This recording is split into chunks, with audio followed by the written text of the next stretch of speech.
Hey, it's Matt, your average gamer, and for this video, we're going to be doing a little bit of a build for Fire's Deadly Sin. This is a really fun incantation to use. It's not one of the most overpowered ones in the game, so we've added a couple things to it, but it definitely could be a good time to use this one. This is going to be a rune level 125 base new game build, as I'm making a couple new characters for my PC, currently testing them out, and I'm making some kind of weird builds that I haven't really done before, like Placiduce's Ruin, which was the last one, and then Fire's Deadly Sin for this one.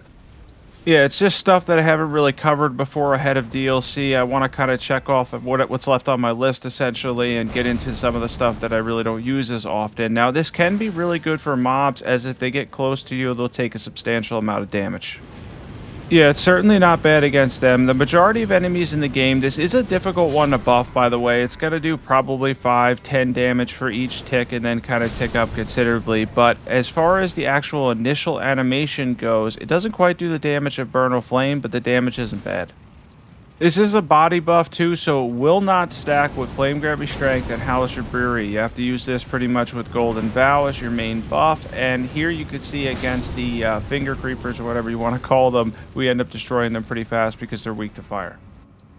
Alright, we're going to take on a boss, and I want to make a suggestion here. There's several different things you could do with this, including better than what I'm doing here, but the overall concept behind Fire's Deadly Sin can be that you could reset Frost incredibly easily and make a really good Frost and Fire build. So I'm at rune level 125 currently, and that's a little bit restrictive, but there is better things you could do like Zamar Ice Storm, and then if you have heavier stat investment into certain things, you could do something like have a jump attack build that involves Fire Deadly Sin, and then good stat requirements on, say, Curved Swords and Cold Affinity, and then you could build it up quick that way too.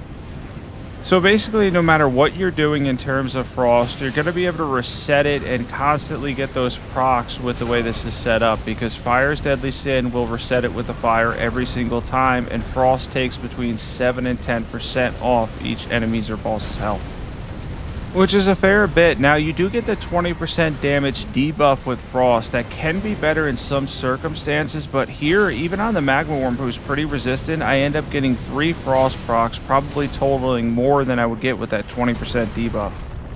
So it really matters as to what you're fighting and whatnot. For me, I'm using Chilling Mist on a broadsword, and I'm just using the Ash of War Chilling Mist because the Magma War is pretty big, so he's going to sit in that Frost the entire time. It's going to build up on him, and then I'm going to be able to reset that quickly with Fire's Deadly Sin. And that's really the whole concept. That's about the maximum amount that you can do with this for PvE. It doesn't do a ton of damage, but it can be convenient and has its uses. Let's jump into the build. For buffing on this one, it's a little bit different. We're going to drink our tier first, which has the flame tier in it. Don't worry, we're going to go over equipment. We're going to use Blessing's Boon for sure, because this actually takes HP off, so that's going to negate some of that. Then we're going to activate Fire's Deadly Sin.